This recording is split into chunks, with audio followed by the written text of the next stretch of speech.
La parole est désormais au président Roland Lescure, président de la Commission des affaires économiques, pour une durée de 10 minutes. Monsieur le Président, vous avez la parole. Merci, Monsieur le Président, Monsieur le Ministre, Madame la Présidente, chers collègues. Je voudrais aujourd'hui partager avec vous un constat, un objectif, parler de méthode et vous laisser avec un message pour conclure. D'abord, le constat. Le modèle agricole mondial est tout simplement à bout de souffle. Arrêtons de faire l'autruche. Les agriculteurs sont fauchés comme des blés.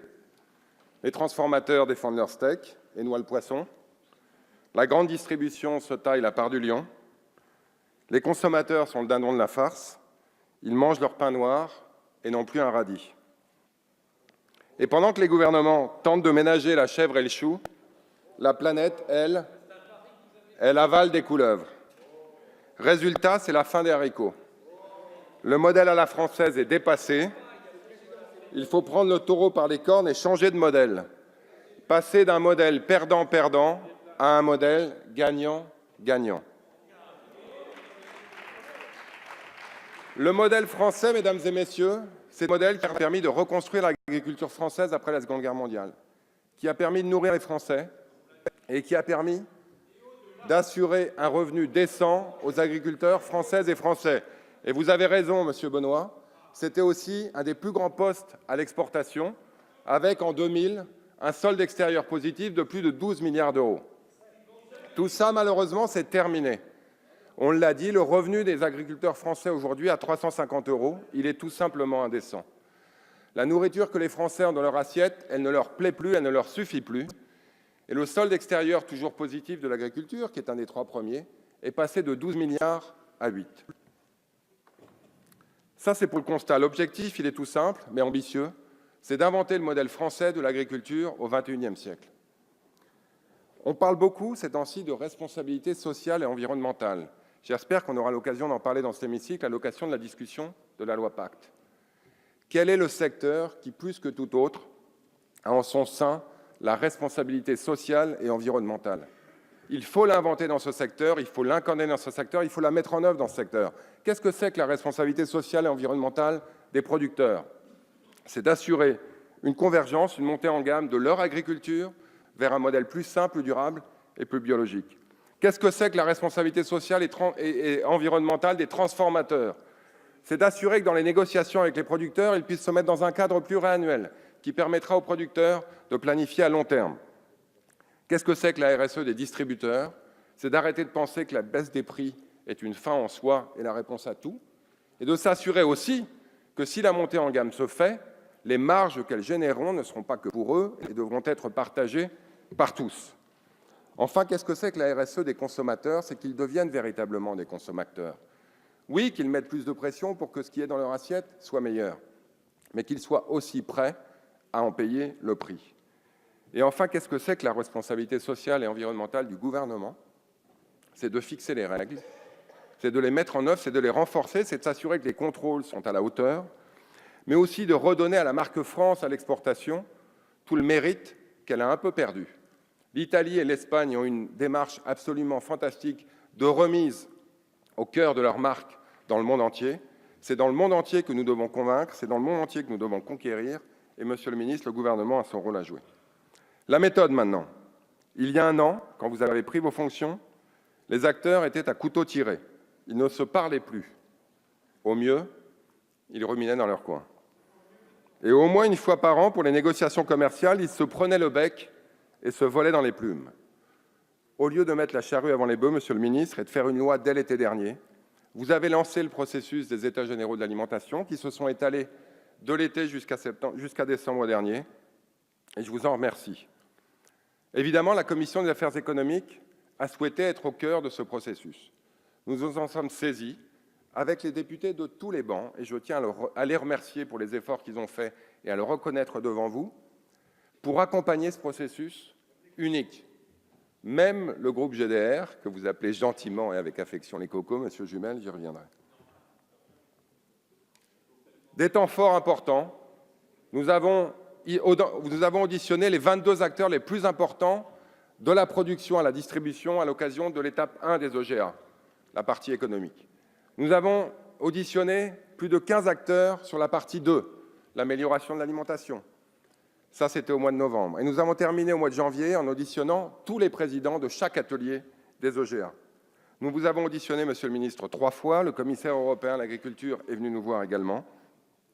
Nous avons examiné une PPL de notre collègue Arnaud Viala, pleine de qualité, mais qui, je pense, est venue un peu tôt pour qu'on puisse l'intégrer complètement, mais je suis sûr qu'elle vous a inspiré, Monsieur le Ministre, dans certaines de vos propositions. Et puis, nous sommes allés à la rencontre des acteurs du terrain, à Rungis et au Salon de l'Agriculture, ça a été dit, pour les écouter, les entendre, et j'espère conduire à des avancées. Ce processus, il a déjà conduit des avancées. Les filières se sont organisées à la demande du Président de la République qui leur avait demandé de faire ça en octobre à Rungis, avec 24 plans de filière. Ces plans de filière, c'est unique parce que ça veut dire que l'ensemble des acteurs se sont responsabilisés ensemble pour travailler à un plan à long terme qui conduit, par exemple, à doubler la production biologique du secteur bovin, à décupler celle du secteur porcin. Le secteur avicole a pondu, si je peux me permettre, un plan dans lequel on parle de bien-être animal. Le secteur laitier, Monsieur le Ministre, les transformateurs et les producteurs sont venus vous remettre leur plan de filière ensemble. Et le secteur de l'apiculture, qui en a bien besoin, on en a souvent parlé ici, s'est enfin organisé avec une organisation professionnelle. La deuxième avancée de ce processus, évidemment, c'est le projet de loi que nous commençons à discuter aujourd'hui. Un projet de loi équilibré entre la partie 1, économique, et la partie 2, plus environnementale. On en a déjà parlé, et je ne doute pas qu'on va en parler longtemps dans les jours qui viennent. Mais la Commission économique a, elle aussi, apporté son fruit, apporté son écho à ce travail, avec près de 2000 amendements discutés, 234 adoptés, de tous les groupes, Monsieur Jumel, y compris le groupe JDR, avec près de 40 heures de débat. Nous avons, dans le cadre de la partie 1, renforcé la place du producteur à la base de la construction du prix en renforçant la palette d'outils à leur disposition. Dans la partie 2, nous avons insisté sur la transparence, la traçabilité des produits et développé des amendements qui, j'espère, nous donneront une meilleure offre d'alimentation saine dans la restauration collective. Avant de conclure, je voudrais remercier tous ceux grâce à qui on a pu faire ça ensemble. Et je le répète, ils ont été sur tous les bancs.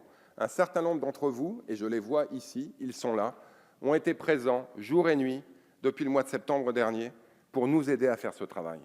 Et je tiens vraiment sincèrement, personnellement, à les remercier. La Commission du développement durable a fait son travail. Merci de vos ajouts. Nous avons adopté 30 amendements de votre part et nous sommes très heureux de l'avoir fait. Et aussi, avant de terminer, Monsieur le Ministre, qui lui non plus n'a pas ménagé ses efforts puisqu'il a été présent au banc en Commission du développement durable et chez nous du début à la fin. Et puis, on n'en parle pas assez, les administrateurs qui font une bonne partie du boulot qui n'est pas visible. 2000 amendements, ça se digère. On en juge de la recevabilité. Il faut les remettre en forme parfois. Et les gens qui sont là, ils ne sont pas nombreux derrière le banc, mais il y en a beaucoup dans les coulisses, travaillent d'arrache-pied et n'ont pas ménagé leur fin de semaine, leur week-end, comme on dit ici. Fin de semaine, c'est du québécois. Depuis des semaines, pour nous aider à faire ce travail. Mon message, pour terminer, si j'en juge les 2656 amendements qui nous restent à examiner dans les 50 heures qui viennent, il reste encore beaucoup de travail à faire. Bon, si mes calculs sont bons, il va falloir examiner un amendement par minute. Donc je ne doute pas que vous allez tous et toutes être très efficaces, parce qu'il va falloir aller vite. J'espère. Plutôt que de parler du fond, puisqu'on va en parler pendant quelques jours, je voudrais parler de la forme. Je pense que dans le cadre des travaux de la Commission, on a pu noter que les débats se faisaient dans la bienveillance, avec l'objectif avant tout d'aller en marche avant. J'espère que nous allons poursuivre cette forme lors de l'examen en hémicycle, et pour reprendre l'expression chère à M. Chassaigne, en évitant les débats stériles, en marche arrière. À long terme, au-delà, le travail ne fera que commencer. Parce que si nous adoptons ce projet de loi, et je le souhaite, c'est vraiment une agriculture nouvelle qu'il va falloir inventer en responsabilisant l'ensemble des acteurs qui, eux, vont devoir faire l'essentiel du travail. Pour que chacun ait sa part du gâteau, il faut un investissement de tous les acteurs à long terme, car comme on l'a souvent, très souvent dit en commission des affaires économiques, c'est à la fin de la foire qu'on compte les bouses. Je vous remercie.